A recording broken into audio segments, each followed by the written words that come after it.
Hello, I'm Kevin Hayes, the Story Man, and this is the Nightly Bedtime Story Podcast, where you can hear a bedtime story every night. Tonight's bedtime story is The Elves and the Shoemaker. It was written a long time ago by the Brothers Grimm. I hope you like it. The Elves and the Shoemaker. There was once a shoemaker who worked very hard and was very honest, but still he could not earn enough to live upon, and at last all he had in the world was gone. He had just enough leather to make one pair of shoes. He then cut his leather out, all ready to make up the next day, meaning to rise early in the morning to his work. His conscience was clear and his heart light amidst all his troubles. So he went peaceably to bed, left all his cares to heaven, and soon fell asleep. In the morning, after he had said his prayers, he sat himself down to his work, when, to his great wonder, there stood the shoes already made upon the table. The good man knew not what to say or think at such an odd thing happening. He looked at the workmanship. There was not one false stitch in the whole job. All was so neat and true, clearly an expert had to have worked on them. The same day a customer came in, and the shoes suited him so well that he willingly paid a price higher than usual for them, and the poor shoemaker, with the money, bought leather enough to make 2 pairs more. In the evening he cut out the work and went to bed early, that he might get up and begin the next day. But he was saved all the trouble, for when he got up in the morning, there were the 2 pairs of shoes finished as expertly as before. Soon in came buyers, who paid him handsomely for his goods, so that he bought leather enough for 4 pair more. He cut out the work again overnight, and found it done in the morning, as before. And so it went on for some time.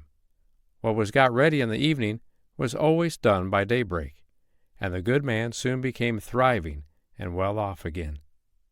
One evening, about Christmas time, as he and his wife were sitting over the fire chatting together, he said to her, "I should like to sit up and watch tonight, that we may see who it is that comes and does my work for me."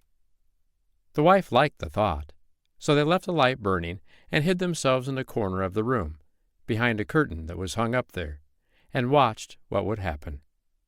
As soon as it was midnight, there came in 2 little naked elves, and they set themselves upon the shoemaker's bench, took up all the work that was cut out, and began to work with their little fingers, stitching and sewing, and hammering away at such a rate that the shoemaker was all wonder, and could not take his eyes off them. And on they went, till the job was quite done, and the shoes stood ready for use upon the table. This was long before daybreak, and then they bustled away as quick as lightning. The next day the wife said to the shoemaker, "These little elves have made us rich, and we ought to be thankful to them, and do them a good turn if we can. I am quite sorry to see them run about as they do, and indeed it is not very decent, for they have nothing upon their backs to keep off the cold. I'll tell you what, I will make each of them a little shirt, coat, and trousers, and knit them sweaters and stockings, and you make each of them a little pair of shoes." The thought pleased the good cobbler very much, and one evening, when all the things were ready, they laid them on the table instead of the work that they used to cut out, and then went and hid themselves to watch what the little elves would do. About midnight in they came, dancing and skipping, hopped round the room, and then went to sit down to their work as usual. But when they saw the clothes lying for them, they laughed and chuckled and seemed very delighted. Then they dressed themselves in the twinkling of an eye, and danced and hopped and sprang about as merry as could be, till at last they danced out the door and down the street. The good couple saw them no more, but everything went well with them from that time forward, as long as they lived. The End. I hope you liked tonight's bedtime story, The Elves and the Shoemaker, written by the Brothers Grimm. Don't forget to follow and subscribe to the podcast, so you can listen to a free bedtime story every night. I'm Kevin Hayes, the Story Man. I'll be here tomorrow night to read you another bedtime story. But for tonight, good night.